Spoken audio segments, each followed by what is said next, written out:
All right, today we're going on a bit of a journey. We're going to shrink down to the microscopic level and explore the absolutely wild, high stakes world of modern electronics repair. So, have you ever really wondered what's going on inside your phone or your laptop? It's like this dense, sprawling city packed with thousands of tiny little components.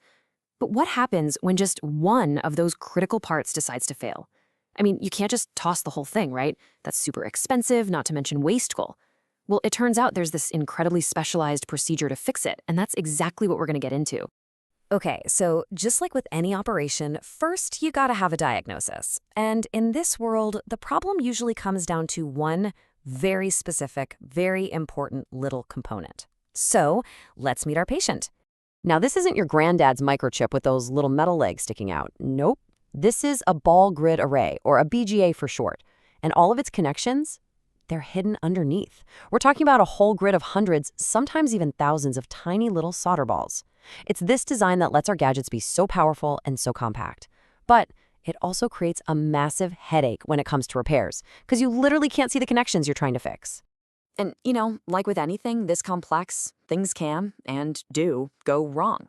A connection can fail, maybe a chip needs an upgrade. And that's where BGA rework comes into play. It's a procedure that seriously requires the skill of a surgeon and the insane precision of a watchmaker. So the big question is, how in the world do you operate on something you can't even see? Well, the answer is heat. But here's the catch. Heat is both your best friend and your worst enemy here. It's the tool, but it's also the greatest danger. In fact, we're about to meet the main villain of our story, something called thermal shock. So here's the fundamental challenge, right? You've got to melt all those tiny solder balls hidden under the chip so you can lift it off.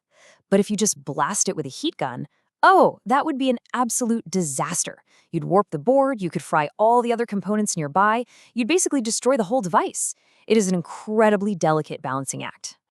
And the difference here is just night and day. On one side, you have thermal shock. That's what happens when you hit it with intense, focused heat. It's kind of like pouring boiling water into a frozen glass. The stress just causes it to shatter. Total failure. The solution, on the other hand, is a slow, controlled, really even heating process. And that is the absolute key to making this whole thing work. So the most crucial takeaway is this. Before you even think about touching that BGA, you have to warm up the entire board. You bring the whole patient, so to speak, up to a stable, even temperature. It's all about prepping it for the focused heat that's coming. This step, it's completely 100% non-negotiable. All right, the board is prepped, it's stable. It is time to scrub in. The operation starts with the super delicate process of removing that faulty component. So, here's the play-by-play. First up, you preheat the whole board. Then, a really focused stream of hot air is aimed right at the BGA. As soon as the solder underneath turns to liquid, the chip is very carefully lifted away. Now, check this out. If the chip itself is actually okay and just needed to be reseated, it goes through this amazing process called reballing. All the old messy solder gets cleaned off, and a perfect brand new grid of shiny solder spheres is attached. It's basically getting it ready to be put back on. And let's just take a breath for a second. Every single step we just talked about requires an unbelievable amount of precision. The temperature has to be just right. The timing has to be perfect. The movement has to be rock steady. I mean, one tiny slip and it's game over. The patient is lost.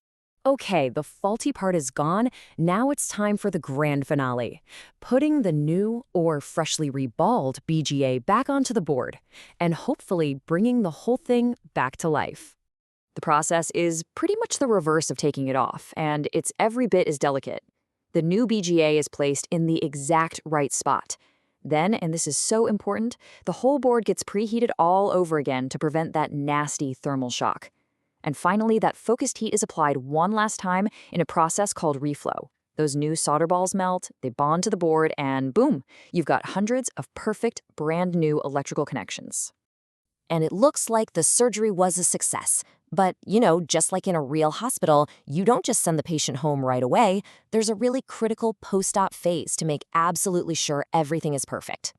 First, they clean the board to get rid of any residue. Then comes the really critical part, the inspection. So, how do you check connections that are totally hidden? Well, technicians often use X-rays to literally see through the chip.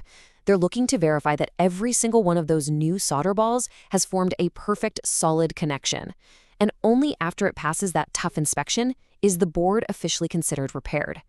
Because at the end of the day, that's what this is all about. This whole incredibly painstaking procedure, it really only has one goal. It's not just about fixing the board. It's about doing it in a way that keeps its original strength and reliability. You want to make sure it's going to work perfectly for years to come. And hey, you're saving a really valuable device from ending up in a landfill. So the next time you pick up your phone or fire up your game console or open your laptop, maybe take a second to think about this hidden art form.